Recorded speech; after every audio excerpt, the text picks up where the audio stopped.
2020년 5월 29일 LA 온누리교회 가정에서 함께하는 영상 새벽 예배입니다. 오늘 말씀은 신명기 25장 11절에서 19절.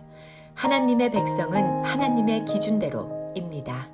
만약 두 사람이 싸우다가 그 가운데 한 사람의 아내가 자기 남편을 치는 자의 손에서 구해내려고 가까이 다가가서 손을 내밀어 그 사람의 중요한 데를 붙잡았다면 너는 그 여자의 손목을 잘라버려라. 그녀에게는 무자비하게 대해야 한다. 내 가방에 서로 다른 저울추, 곧 큰 것과 작은 것을 넣지 마라. 내 집에서 서로 다른 돼, 곧 큰 것과 작은 것을 두지 마라. 너는 완전하고 정확한 추를 두며 완전하고 정확한 되를 두어라. 그래야 내 하나님 여호와께서 내게 주시는 그 땅에서 오래오래 살 수 있을 것이다. 내 하나님 여호와께서는 이런 일을 하는 자, 곧 정직하지 못한 거래를 하는 자를 가증스럽게 여기신다. 내가 이집트를 나올 때 아말렉 사람들이 내게 어떻게 했는지 기억해 보아라. 내가 지쳐 피곤했을 때 그들이 길을 가다가 너희를 만나서 뒤처져 있는 자들을 치지 않았느냐? 그들은 하나님을 두려워하지 않았다.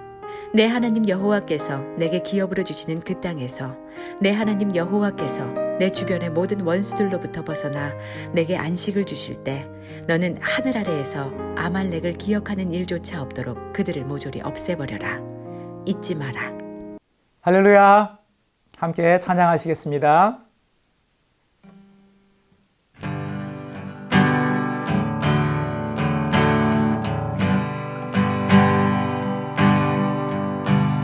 너 시험을 당해 범죄치 말고 너 용기를 다해 곧 물리쳐라.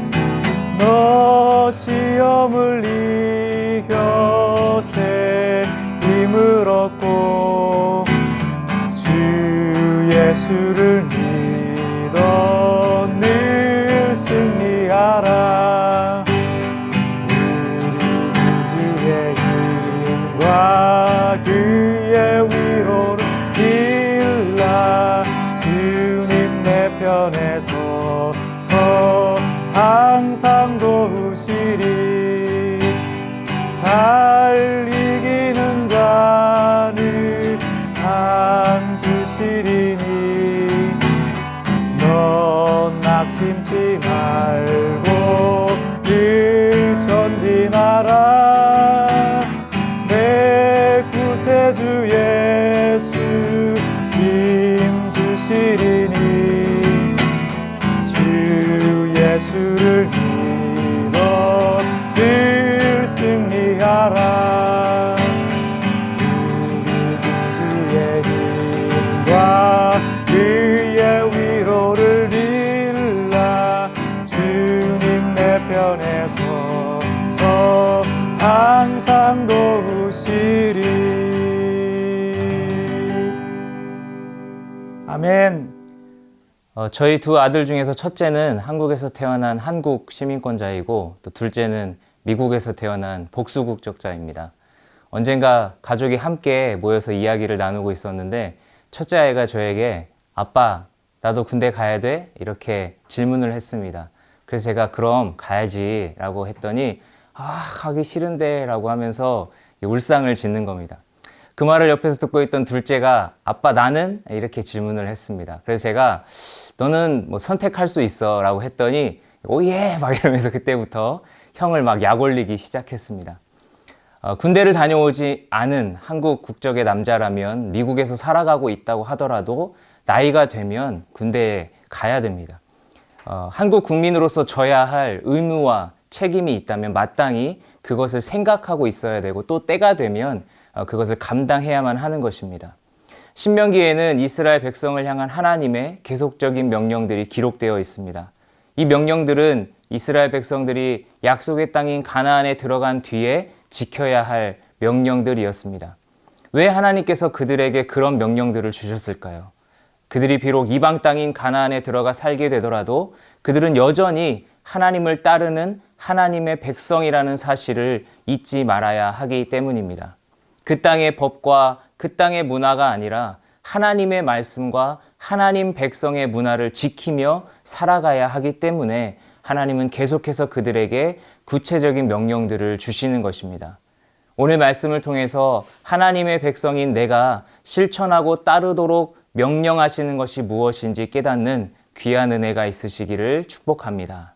만약 두 사람이 싸우다가 그 가운데 한 사람의 아내가 자기 남편을 치는 자의 손에서 구해내려고 가까이 다가가서 손을 내밀어 그 사람의 중요한 데를 붙잡았다면 너는 그 여자의 손목을 잘라버려라. 그녀에게는 무자비하게 대해야 한다.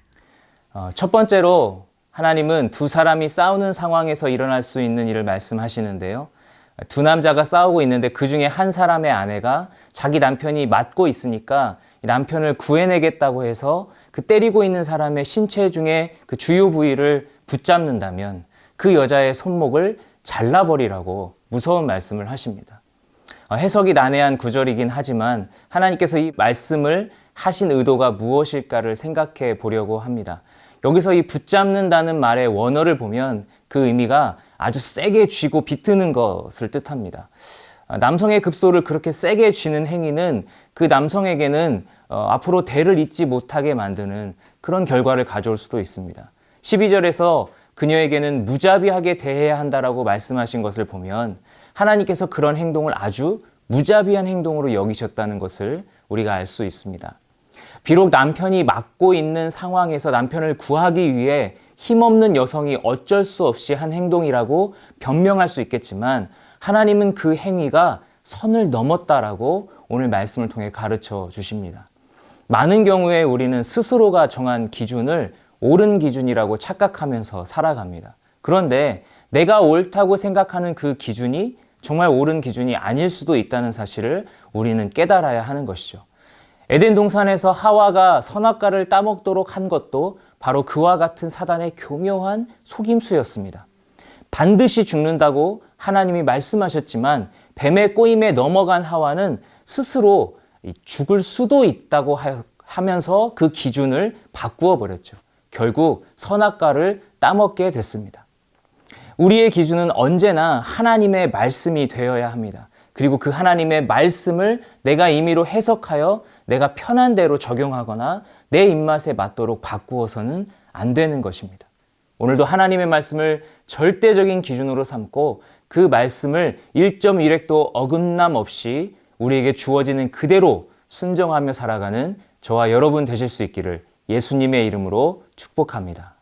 내 가방에 서로 다른 저울추, 곧 큰 것과 작은 것을 넣지 마라.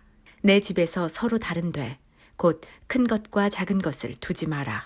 너는 완전하고 정확한 추를 두며 완전하고 정확한 되를 두어라. 그래야 내 하나님 여호와께서 내게 주시는 그 땅에서 오래오래 살 수 있을 것이다. 내 하나님 여호와께서는 이런 일을 하는 자, 곧 정직하지 못한 거래를 하는 자를 가증스럽게 여기신다. 당시 장사에 쓰였던 저울추나 되를 두 가지로 쓰지 말라는 말씀은 언제나 동일한 기준을 갖고 이익을 위해서 남을 속이지 말라는 말씀이죠. 15절에 보시면 정직하게 해야 약속의 땅에서 오래 살 수 있다고 말씀하십니다. 다른 말로 하면 하나님은 정직한 자에게 은혜를 베푸신다는 것입니다.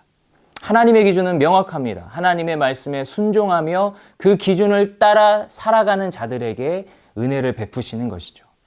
우리는 이 세상을 살아가면서 때로는 거짓을 눈감아 버릴 때가 있습니다. 불법을 행하면서 이 정도는 남들도 다 하는 관례니까 괜찮다라고 생각합니다. 그런데 하나님은 그것은 명백한 거짓이라고 하십니다. 그리고 가증스러운 일이라고 하십니다. 세상 사람들 모두가 괜찮다고 눈 감아준다고 해서 정말 괜찮은 일이 되는 것이 아닙니다. 앞에서도 살펴봤던 것처럼 우리의 기준은 늘 하나님의 말씀인 것입니다.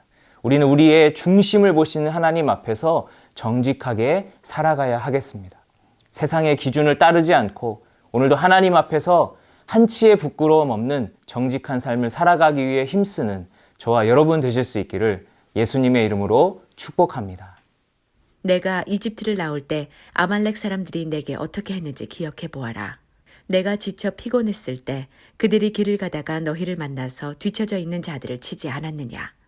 그들은 하나님을 두려워하지 않았다. 내 하나님 여호와께서 내게 기업으로 주시는 그 땅에서 내 하나님 여호와께서 내 주변의 모든 원수들로부터 벗어나 내게 안식을 주실 때 너는 하늘 아래에서 아말렉을 기억하는 일조차 없도록 그들을 모조리 없애버려라. 잊지 마라. 하나님은 과거의 사건을 떠올리게 하십니다. 아말렉이 이스라엘에게 행했던 일은 비겁한 전술이었습니다. 행군 중에 피곤해서 뒤처진 약한 자들을 뒤에서 공격했고 또 싸울 능력도 없는 여자, 어린아이, 노약자, 장애인과 같은 사람들을 노리고 약탈했던 것이죠. 하나님은 그들의 행위가 하나님을 두려워하지 않은 행위라고 말씀하십니다. 1차적으로는 이스라엘이 하나님의 백성임에도 불구하고 이스라엘을 지속적으로 괴롭힌 것은 그들이 하나님을 무시했다는 증거인 것이죠. 또한 약한 자들을 공격하고 짓밟는 것은 언제나 연약한 자들을 먼저 돌보시는 하나님의 그 뜻에 전적으로 어긋나는 것이기에 그 행위가 하나님을 두려워하지 않은 행위였다고 할 수 있는 것입니다. 하나님을 알면서도 하나님의 뜻을 따르지 않는다면 그것이 바로 하나님을 두려워하지 않는 행위가 될 수 있습니다. 우리가 말씀을 듣고 성경을 읽으면서 하나님의 뜻을 배우고 깨닫죠. 어떤 때는 무슨 행동을 하려고 할 때 하나님의 말씀이 떠오르기도 합니다. 그리고 그 행동이 하나님의 말씀과 어긋난다는 사실도 압니다. 그런데도 우리의 죄성을 이기지 못하고 그 행동을 할 때가 있습니다. 오늘 저와 여러분의 행동이 혹시 하나님을 두려워하지 않는 그런 행동은 아닌지, 하나님의 말씀에 어긋남에도 불구하고 행하고 있지는 않은지 말씀에 비추어서 우리 자신을 돌아볼 수 있어야 하겠습니다. 그래서 하나님을 아는 자처럼, 하나님을 두려워하는 자처럼 그렇게 살아가는 저와 여러분 되시기를 예수님의 이름으로 축복합니다. 이제 말씀을 맺겠습니다. 설교의 서두에 말씀드렸던 것처럼 비록 우리가 이 땅에 발을 딛고 살아가고 있지만 우리는 하나님을 믿고 따르는 하나님의 백성들입니다. 그러므로 우리는 늘 하나님의 말씀을 묵상하며 그 말씀대로 순종하고 따르기를 힘써야 합니다. 오늘 말씀처럼 내가 임의로 판단해서 정한 기준이나 세상에서 말하는 기준이 아니라 언제나 하나님의 말씀만을 우리가 따라가야 하겠습니다. 오늘도 살아계신 하나님께서 우리의 중심을 지켜보고 계신다는 사실을 기억하고 그 하나님 앞에서 정직하게 말씀 위에 서서 살아가는 저와 여러분 되시기를 예수님의 이름으로 축복합니다. 기도하시겠습니다. 하나님 감사합니다. 오늘도 말씀을 통해 다시 한번 우리의 모습을 또 돌아보게 하시니 감사합니다.